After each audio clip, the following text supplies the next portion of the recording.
Et puis en 48, les Russes font péter leur première bombe atomique rapidement, et puis rapidement, très très vite, c'est-à-dire 11 ans après, ça je vais t'en parler, il y a des ICBM, les Russes jusque-là ils avaient des bombardiers stratégiques, donc ils ont très vite accéléré, grâce à l'espionnage notamment, ils ont obtenu leur première bombe A, on parle de bombe A, bombe atomique pour l'instant. En 54, tu as la doctrine Dulles. 54, c'est la guerre froide, la guerre de Corée vient de passer, les Chinois commencent à apparaître, il y a de la tension, les Américains sont là, sont forts technologiquement. La doctrine illustre aussi ce qu'ils sont. La doctrine Dulles, DU2LES, du nom du secrétaire d'État, elle est aussi appelée la doctrine de représailles massives. Le nucléaire là est utilisé stratégiquement et politiquement pour dissuader sans souplesse. Si la Russie, l'URSS attaque un membre de l'OTAN, on déclenche une guerre atomique totale. Voilà, c'est aussi simple que ça. Ils s'en serviront que pour la fin. Il n'y a pas de truc intermédiaire. Il n'y a pas on se sert de 2-3 bombes avant pour prévenir. Il n'y a pas de on a des bombes moins puissantes. D'ailleurs, ils ne les avaient pas. Ils peuvent faire ça, les Russes n'ont pas la possibilité encore, même si les Russes ont la bombe A, ils n'ont pas la possibilité de toucher le territoire américain. Donc en fait, c'est... Soit les Russes attaquent l'Europe et ils se font bombarder massivement, ils ne peuvent pas riposter, soit ils n'attaquent pas, c'est gagnant-gagnant. L'objectif, c'était de protéger l'Europe du parapluie US. Il y a des arrière-pensées politiques, c'est regarder les Européens, on est à fond avec vous, on est prêt à déclencher une guerre totale si un seul d'entre vous est attaqué. Ça s'appelle le parapluie nucléaire américain, qui sert encore aujourd'hui à vendre des avions. Ça sert à rassurer les Européens. À cette époque-là, il y a le plan Marshall, il y a tout un tas de choses qui fait qu'on a commencé à pluguer le continent européen sur le continent américain. Ça s'est fait petit à petit, ensuite il y a eu la communauté européenne, etc. etc. Vous voyez, tout prend du sens avec le recul. Ça évite une Europe de la défense, que des Européens se forment en indépendants et forment une armée pour se protéger des Russes, ils avaient les moyens. L'Europe avait les moyens. L'Europe s'est laissée aller, ça lui coûtait moins cher d'être protégée par les Américains. Ça se paye le confort, au prix de ta liberté. Contexte du plan Marshall, contexte d'une Europe affaiblie, humiliée, qui se laisse faire, qui baisse la tête, admiratif face aux USA, parce qu'en face, tu avais les crève-la-faim et l'URSS qui ne donnaient pas véritablement envie. Quand tu voyais les gens qui vivaient de l'autre côté du mur, tu n'avais pas envie de vivre avec eux, tu sentais quand même que c'est la misère et que c'était assez bizarroïde. Hein. Ils ont quand même gelé l'Europe de l'Est pendant 70 ans hein, avec ce régime.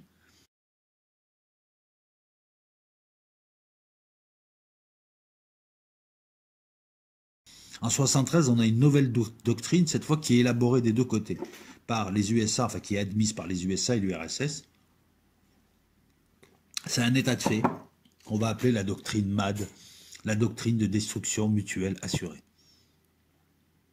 En gros, les États-Unis et l'URSS n'utiliseront pas à grande échelle l'arme nucléaire, parce que quel que soit le premier utilisateur, il n'y aura plus de terre ensuite. C'est la destruction des deux assurés, au vu de la puissance de leurs 10 000, 15 000, 20 000 ogives.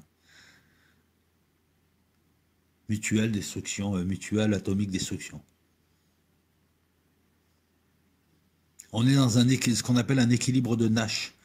Aucune partie n'a intérêt à rompre l'équilibre. Voilà pourquoi à partir des années 70, bon même avant ça se faisait, mais là, on verra surtout des affrontements entre les Russes et les Américains, entre le pacte de Varsovie et le bloc de l'OTAN, mais des affrontements par proxy. En Afrique, en Asie, en Amérique centrale, en Amérique du Sud, ils utiliseront des proxys. La technologie en plus apporte, dans les années 60, les sous-marins nucléaires lanceurs d'engins, les silos enterrés automatisés. Il y a une possibilité de deuxième frappe. Donc la doctrine Sokolovski, la doctrine Dulles, bon elle a été éliminée, mais la doctrine Sokolovski en prend un coup, puisque oui, principe d'anéantissement, tu balances tout, l'autre en face, il est anéanti, ou enfin ce qui reste cherchera à discuter, mais tu oublies maintenant que l'autre en face, même s'il est mort, il y a une possibilité de seconde frappe massive, par le biais d'armes stratégiques, qui détruira ton pays, qui rendra très très coûteux ce que tu viens de faire. Sans compter le reste, la riposte normale. Tu as la riposte et les deuxièmes frappes.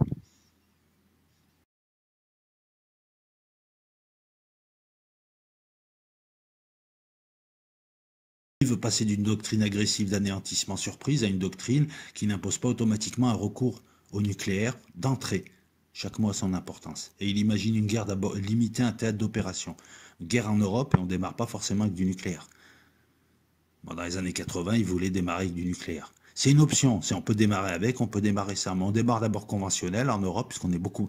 Encore une fois, c'est en relation avec les rapports de force de l'époque, puisque dans les années 70, les Russes, pour ce qui est des forces conventionnelles, sont largement supérieurs en Europe. Ils sont 2 fois, 3 fois ou 4 fois plus nombreux. Donc ils n'ont pas besoin d'utiliser le nucléaire. Donc voilà pourquoi il y a aussi un changement stratégique. Ogarkov représente, c'est le chef de file des modernistes, face aux conservateurs qui tiennent les rênes du pouvoir.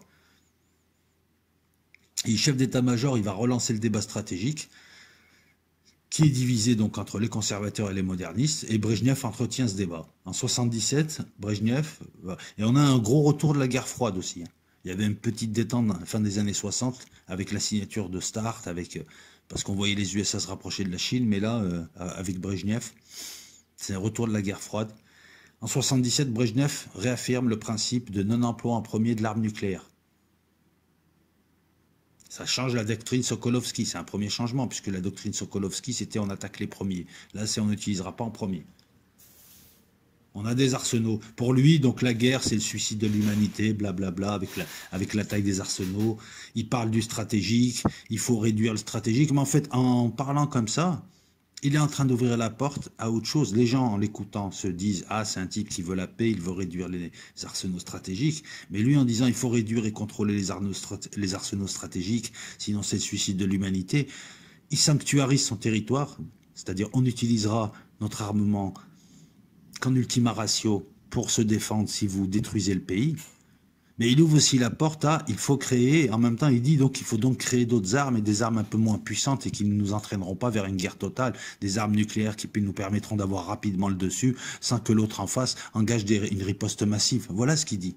Et ce que ne dit pas Ogarkov.